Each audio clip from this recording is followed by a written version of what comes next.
Walking down these empty streets, echoes of the past I meet. Lost and wandering for so long, searching for where I belong.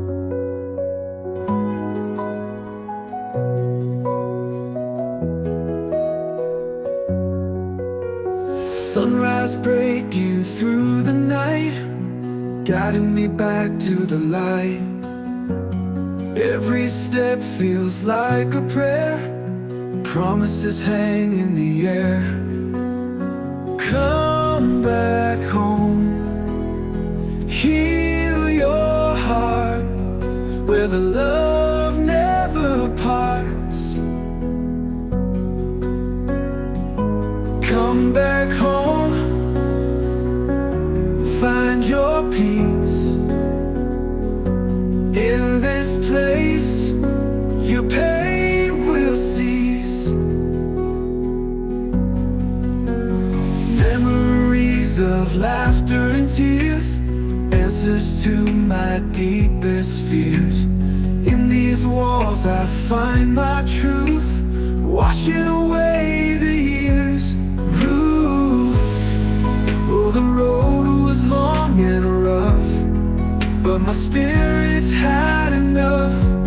Here in the sanctuary, healing feels extraordinary. Come back home, heal your heart, where the love never parts. Come back home, find your peace. In this place, your pain will cease. Good morning, everybody. Welcome to the Dear Brother Podcast and the Dear Sister Podcast. Again, this morning I am streaming live on both streams, on Dear Brother and Dear Sister Podcast, because again, there's some topics that I feel like can just go across both platforms, And so I'm teaching a series on shame. I started yesterday. Go check out the video from yesterday on basically, I was confronting people that bring shame into your life. A lot of times you have to really watch who you bring in your life, not for just what they say or what they do. You have to watch people that will bring shame upon your life or bring their pain to your life. It's one thing to help people. It's another thing to allow people to bring their issues into your world. And I think that that's very important. So good morning, everyone. I'm doing a series on shame again. I am streaming live from both platforms, both the Dear Brother Podcast and the Dear Sister Podcast, and I'm doing a series on shame. I have a 25-minute show for you this morning. Again, I am a dad, so on certain days of the week, I have to get my child to school, and so that's what I'll do. So we have a quick half-hour show. So I want to talk today, again, about shame. If you didn't catch the show yesterday, make sure you catch the first part of this series on shame. Catch that yesterday, from yesterday. Today, I want to talk about 6 questions that will help you break shame's hold on your life. I want to talk about that today. 6 questions that will help you break shame's hold over your life. I really want to get into that because I think that it's hard to remove anything from your life that you can't recognize. First of all, how do we recognize shame? Because you can feel shame and not be able to recognize it. So it's very important that we cover this. Let me see here. Sorry, everybody. Let me make sure that you all can. Okay. And so it's one thing to feel shame. It's another thing to know how to remove it. And so I want to really get into it because I think a lot of times when we have issues in our life, it's easy to talk about them from an emotional place, right? But in a lot of cases, we're not finding solutions to our problems. We're not finding the solutions. How do we actually get past it? Because I'm going to tell you, you need answers today. Emotionalism doesn't solve problems, right? Emotionalism allows you to feel, but then you need tools to solve problems in your life. And shame is a treacherous thing. I told you guys yesterday that shame is not a teacher. It's a terrorist. Shame will terrorize you. Shame comes to terrorize who you are. It comes to terrorize where you're going. It comes to challenge you about everything you are and say that you stand on, right? So shame is not this light thing that you just can pray about or talk about or have a good conversation about, or even go to counseling, right? Counseling will help. But when you're dealing with something like shame or guilt or doubt, there are things you have to do to remove them from your life. And today, I want to give you 6 questions. 6. I want to give you 6 questions that will help you remove shame from your life. Okay. Number one, I think the first question you got to ask yourself is, what happened to me? How did my life change, or why did my life change? Right? In order to identify shame in your life and what it's doing, the first question you have to ask is, why did this happen to me? Why? What's the cause? What's the cause? Because in life, I think a lot of times, y'all, we deal with what happened to us, right? And we get so caught up in dealing with what's upon us that we don't figure out the cause. What started this? Right? What started this? Do you know, I'm 44 and I can look back in my life or times where I remember certain things that happened to me. It's a cause, right? Don't beat yourself up. Learn not to beat yourself up about what's going on in your life initially. Don't beat yourself up at first. What you got to do is you have to look and what's the cause? What's the cause? How did this happen to me? That's how you identify where did it come from? What happened to your life? Who did you allow in your life? When did it begin? It's just like when you go to the doctor. If you tell your doctor, hey, man, my legs hurt, the first thing you're going to say, okay, when did it start? Right? The next thing they're going to say is, oh, did you hurt yourself? Did you fall? Right? And we understand that concept with with a physician, right? We understand that, but we don't do it with ourselves emotionally, right? I don't think we give ourselves enough grace, y'all. We don't. Because again, when you're going to the doctor to fix something, you understand the question, how did this happen? And you'll recall in your mind, oh, you know what? I did trip. I think I did twist my ankle coming down the steps one day, and that way you can get to the root of the problem and you can start seeing what's going on. We have to treat ourselves the same emotionally. Right? What caused the issue in your life? So that's the first question you have to ask when it comes down to dealing with shame. What's the cause of this? Where did it begin? And for some of us, I'm going to tell you, for some things that happen in your life, it began years ago. Right? There are some things. When I do marriage counseling, a lot of times I help people understand. They say, look, I don't know. I'm just dealing with this. I'm just realizing what's going on. And the fact is, there's some things that happened to you 20 years ago that still drive your decisions today. There's some things that happened to you years ago that still drive your decisions today. So when it comes down to finding shame or dealing with shame in your life, the first thing you have to do is don't blame the first thing you see, right? Don't blame your ex, right? It's easy to blame certain things really quick in your life because as humans, we always look to blame something. Right? And it's easy to go and blame something right there. Oh, it was my ex. Oh, it was the argument I had last year. And a lot of times it's really something from 15 years ago, 16 years ago that you've been harboring in your heart. So when it comes down to shame and recognizing it and removing it, the first question you have to ask is, how did this happen to me? What's the cause? Why do I feel the way I feel about myself? Right? Let me look in the chat. Let me see before we go on.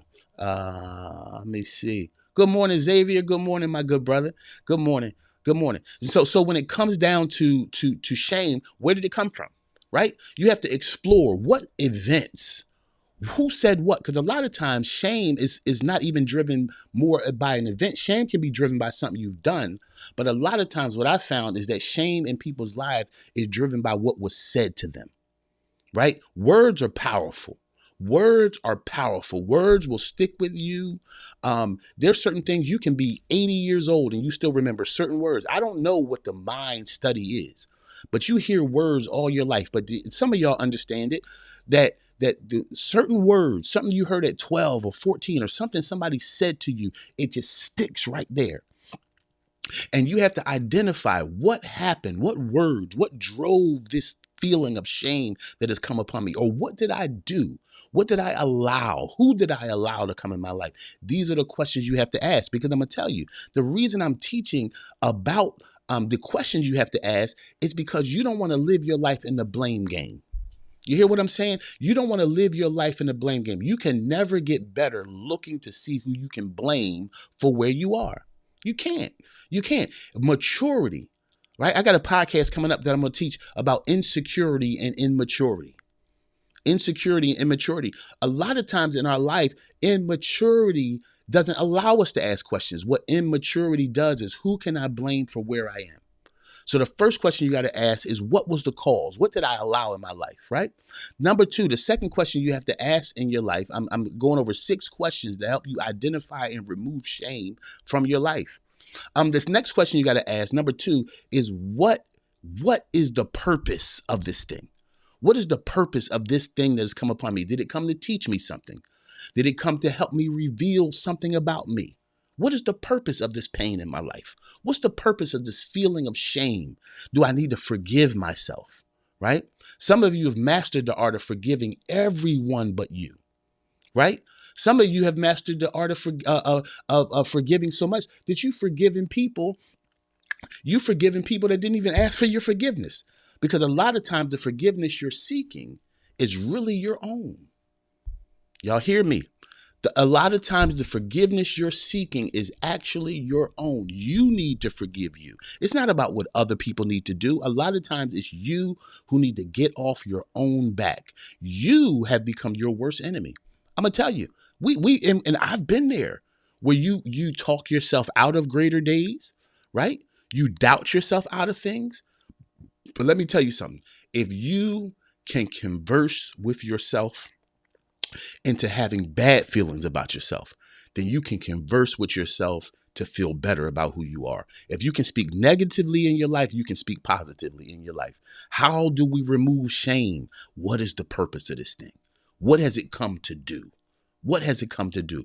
What has it come to grow in me? What has it come to help me remove? Let me look in the chat. Yeah, yes, absolutely. Good morning, Lifeline. What the art of seduction? Absolutely. What has happened? Right? It's an important question. Number 3, the third question you have to ask in order to remove shame from your life is, where did this come from? What was the entry point into my life? These negative feelings or whatever it is that's troubling your mind, these negative issues or negative feelings about yourself or bad self-perception, right? What's the entry point? What is the entry point? In other words, it's like a few back in the end of the last winter, the end of last winter. I'm hearing all this scratching in my roof, right? This is insane, y'all. I'm hearing this scratching in my roof, and I'm like, all right, it's probably squirrels. Come to find out, it was raccoons.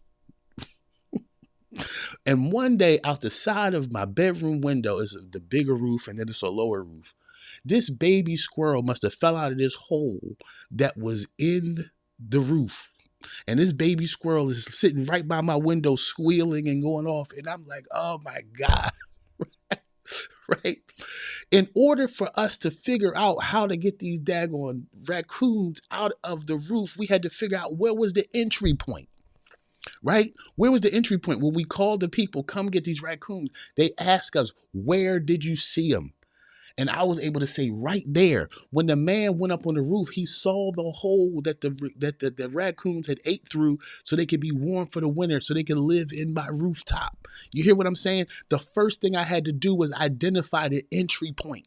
If you're ever going to be healed from whatever it is, whether it's a physical sickness, a mental sickness, an emotional sickness, whatever's going on inwardly, the first thing you have to do is, where is the entry point? How the hell did this get in my life? How did it get there?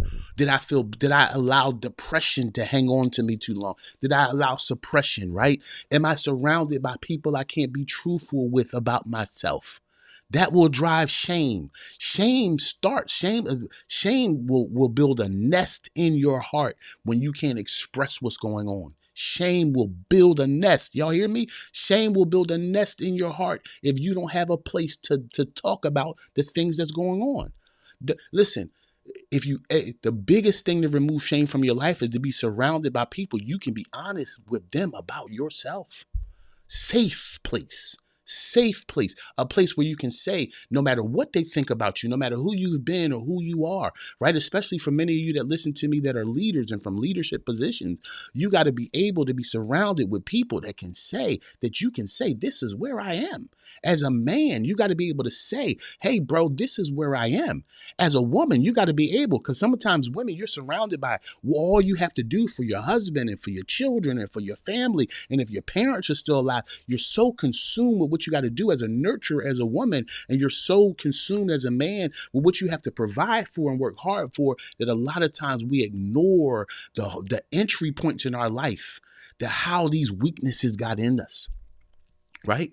Was I working too hard? Was I not paying enough attention to myself? Right? Where are these entry points? Is it loneliness? Right? One of the biggest weapons against men right now is loneliness. One of the biggest battles men have is loneliness. We are lonely. Men are lonely, right? Not that we don't talk. Men talk. But I'm talking about the deep expressions. A lot of times as men, the deep expressions of our heart don't come out because we don't know who will be able to connect with how we really feel. You hear me? Yeah. Yeah. Where did it come from? I'm gonna tell you, my lady the other day she said, you know what? She said, sometimes you got these moments where you're just real huffy, right? Huffy means right? And she was like, you're real huffy. And I thought about it, right? I thought about it. And I want you men, listen to me, men. When a woman says something to you, not any woman, but a woman you trust says something to you, don't be so quick to defend. Ladies, y'all hear me? When a man who loves you says something to you, don't be so quick to defend yourself. You can learn. Put your fist down and learn something about yourself. You hear me? Because a lot of times, y'all, we can't see ourselves outside of ourselves. We can't see ourselves outside of ourselves. And when somebody loves you, they're saying, this is how you are. Don't be so, no, I'm not. No, sometimes you are. And my lady was saying, sometimes you get real huffy, and don't want to talk, and you just, right? And I sat there and I said, you know what, honey, you're right. I said, you're exactly right. And then I was able to say where it came from, right? These huffy, sometimes I get these moments where I get consumed and I just feel so angry and lost and I can't find my way, right? And I think because as a visionary, I'm always thinking of what I can do. And my biggest problem is I always think about what I can do for other people. That's one of the entry points of shame in my life, where I've always thought about what I can do for other people, how I can make them feel good. And a lot of times I've ignored myself and shame has come in. Why didn't you take care of yourself? Right? There's money I've had. I remember, I'll get back to my story with my lady, but I was homeless 2 years ago, almost 3 now, in May of 2022. And God was somehow providing for me. Even I'm living in a car, I'm trying to take care of my family. This is insane. And God was somehow providing. I remember out of nowhere, and I didn't ask nobody or nothing. Someone sent me $2,000. $2,000. And listen, that's huge for a man living in a car. I just lost a 7-bedroom house. I'm trying to figure out my life. And someone sent me $2,000. I'm like, all right, this is great. One of my missionary friends years ago, she called and she said, she out of clear, she didn't know what I was going through. Nobody knew what I was going through. I was homeless. I never even told anybody I was homeless. God told me not to. I'll tell y'all why another time. But the young lady called. She said, I'm doing my mission work, Christian, and I'm working real hard. She just adopted some foster children. She had about 4 foster children. She adopted some children, not foster children. She adopted them. And she was like, look, I'm just believing God. She said, Christian, you know how our missionary life is. Again, we didn't work for anybody. I didn't work for anybody all my life. All my money came by faith, right? And so she said, look, man, I'm out here. And she said, just pray for me, right? Just pray for me. And I said, okay. And I'm sitting there and something told me, I asked her what she need. I said, well, what do you need? Like to get where you get through what you got to go through. She said, I just need probably like 1,300, pray that God would give me 1,300. She said, Christian, we're missionaries. We pray wherever we are in the world and God provides. I said, yes. So I'm sitting there the whole time. I'm in my car. I'm living in my car with this $2,000. And the Lord says, send it to her. Send her $1,500. And I'm like, okay, right? Because again, when you live by faith, you're not addicted to money, right? So even though I didn't have anything, I'm living in a car. And some of y'all right now saying you gave that woman $1,500 and you had $2,000 and you're homeless. Yes, because I'm that obedient to God, right? And I gave this money, and shame fell right upon me. Shame is evil, y'all. Shame fell right upon me. Look at you. You don't have nothing. You broke. You living in a car and somebody needed $1,500. If you didn't give that money to her, you would have money right now. Shame started, because shame has a voice and it speaks. Shame comes to break you down. That's why I'm teaching you the questions you must ask to identify shame and remove it from your life. Let me see who's in the chat. Oh God, I got 8 minutes left. Let me see y'all. Let me see who's in there. Good evening. Good evening, Ron. Good evening, Lifeline. Good evening. Good morning, y'all. I'm sorry. All right. But where did it come from? Where does shame? What's the entry point of shame in your life? Who did you date that brought shame? Right? What activity did you involve yourself in that brought shame? Right? What secret do you hold on to that's driving shame in your life? Come on, y'all. Man, look, it hurt me when I got these short shows because I really want to go in. You hear me? Who did you date? Who did you fall in love with? Right? Were you selfish too long? What? Look, search your life. Right? We search everybody. We can identify everybody else. Sometimes you got to stop and search your life and say, how did this stuff get in my life? What's the entry point? What's the entry point? Was I weak? Was I scared? Right? Was I lonely? What? Search your life as listen, brothers and sisters. I'm streaming live. Good morning, y'all. I'm streaming live from the Dear Brother podcast and the Dear Sister podcast. All right. Right. But these are the questions. I'm going over 6 questions this morning that you must ask yourself to identify and remove shame from your life. Where did it come from? Right. Reflect on the triggers in your life. Let me tell you something about triggers. Triggers are yours. I won't be able to finish this show today. Triggers are yours. There are people that will come in your life and certain things will come up, right? Come up and you'll get mad at that person. I feel like I'm talking to some people right now who are serial daters. A lot of y'all that just date, trying to look for the perfect person. A lot of times, you know what that serial dating is driven by? Shame. It's driven by shame. It's driven by you keep on looking for all this perfection in these people. And the real issue is you have triggers and you're blaming people for your triggers. Your triggers are yours. They don't belong to anybody else. I'm talking to some of you brothers out there that's like, look, I'm gonna find the right girl, and some of y'all ladies out there, I'm gonna find the right man one day. You done met 15 people. All of them can't be wrong. The problem is shame has triggers within you, and all it takes is for that person to say one thing, and it triggers you, and you're like, oh, you're the wrong person. No, they're not. No, they're not. You have a trigger that you have not dealt with.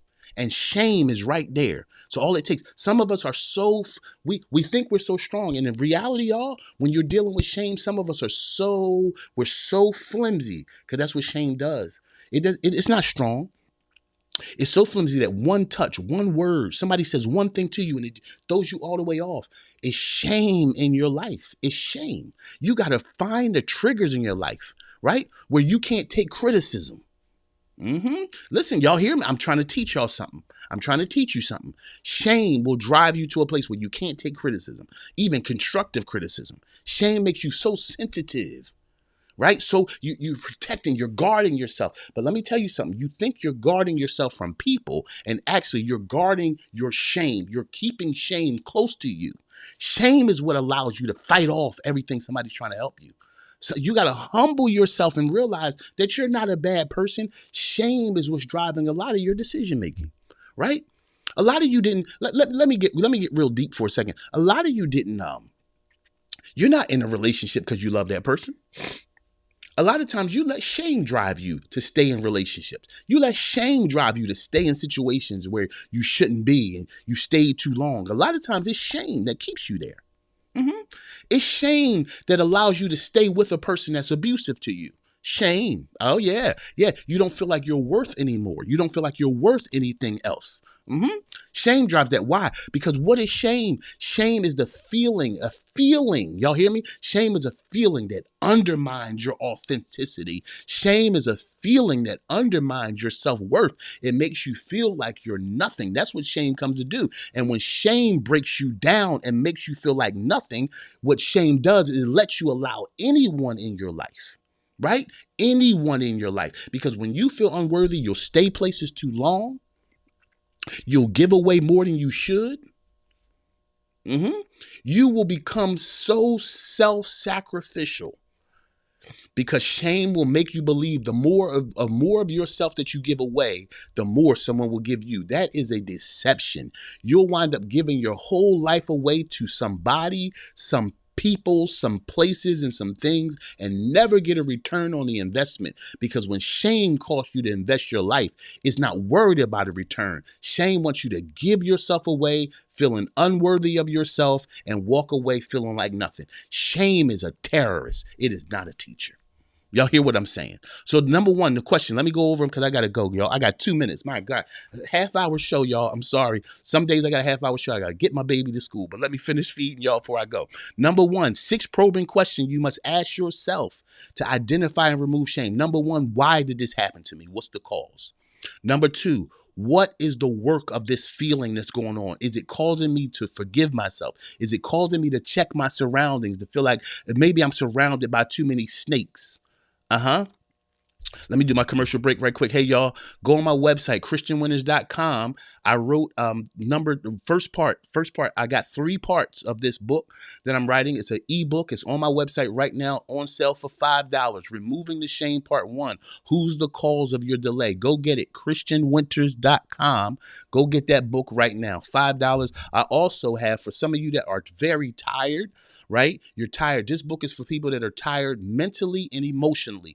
There's another ebook. It's on my website right now, Overcoming Fatigue. Go get it. $5 on sale right now. All right. So between removing the shame and overcoming fatigue, they're both available at christianwinners.com.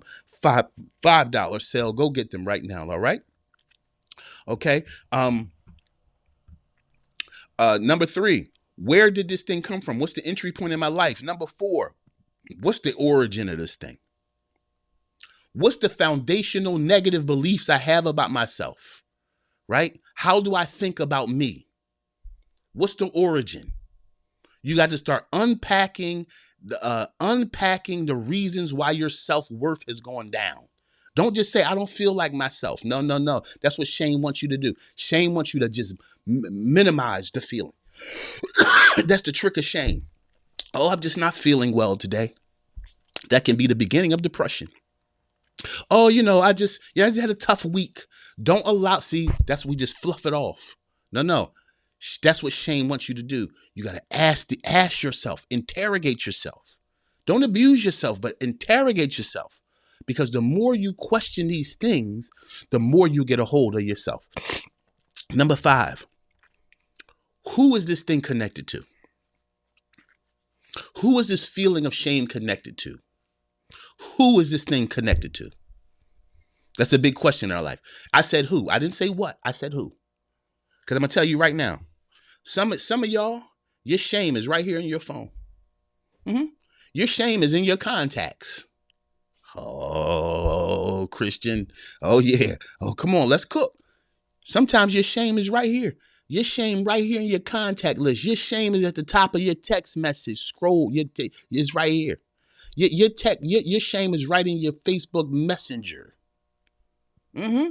Some of y'all, your shame called you last night. Some of you slept with your shame last night. Oh, I know I got to go now. Ooh, buddy, you're getting my business now. Some of you are in a whole relationship with shame. Your boyfriend is your shame. Your girlfriend is your shame. Your ex is your shame. Your addiction is your shame. Your secrets are your shame, and they're keeping you bound. You gotta heal, y'all. You gotta heal. Let me see. Let me give you number 6 before I go. Number 6, what happened to me? Who was I before this? Who was I before this shame has come upon me? Who was I before this shame has come upon me? You got to start looking. How did shame start to shape my life in a negative way? Let me see. Let me see who's in the chat. Good morning. Good morning. Good morning. Let me see. Takoa, hey sister, good morning. I had shame that I carried from childhood. See, from childhood. That's what I'm talking about, y'all. And didn't realize it for a very long time. Yes, that's why I'm giving y'all the questions. I'm giving you the questions to ask yourself to identify. Let me see. Good morning, my brother Xavier. You're cooking today. I'm trying, my brother. I definitely be rewatching this and please do, y'all, because on my half-hour show, I gotta get to it. Right, I'm over 2 minutes already, but please go back and check out all 6 of these questions you must ask yourself before I go. Hey, y'all, let me get out of here. But listen, go to my website, christianwinners.com right now. Get the first part. Who's the cause of your delay? Removing the shame. It's available right now at christianwinners.com. An ebook, okay? It's an ebook. Soon as you go in there and you order it, it will be right in your email. It will come right to you. You'll have that book in minutes, okay? It's an ebook. It's available to you right now. You go grab it. You'll have it right now. You can read it this morning on your way to work. All right. And for some of you that are dealing with mental and emotional fatigue, I wrote this ebook, Overcoming Fatigue. It's available right now on my website, christianwinners.com. Again, all these are digital downloads. Soon as you buy it, you'll have it. There's no shipping. There's no anything. You'll go to my website and you'll have that right away. All right. I was streaming live this morning, y'all, from the Dear Sister podcast and the Dear Brother podcast. I'm so sorry, y'all, that this morning I only have a half-hour show. I got to get my baby girl to school, all right? But I want to say this to you all. I want to say this, brothers, remember that you matter. You matter to me. Make sure you matter to you, all right? Stand tall. Be proud of yourself. And my dear sisters this morning, always remember your worth. Your worth is your worth. Remember your worth, sister. When you remember your worth is what keeps you out of shame. Your worth will drag you out of shame. Remember your worth and don't let anybody drag your worth down. And anybody who's in the business of dragging your worth down, remove them from your life. Listen, y'all, we're too old to keep people in your life who are tearing you apart. Y'all hear me? You're too old to keep people in your life that are tearing you apart. Remember that you matter. I got to get out of here this morning, y'all. But remember this. I love you. You are valuable. You're a tremendous person.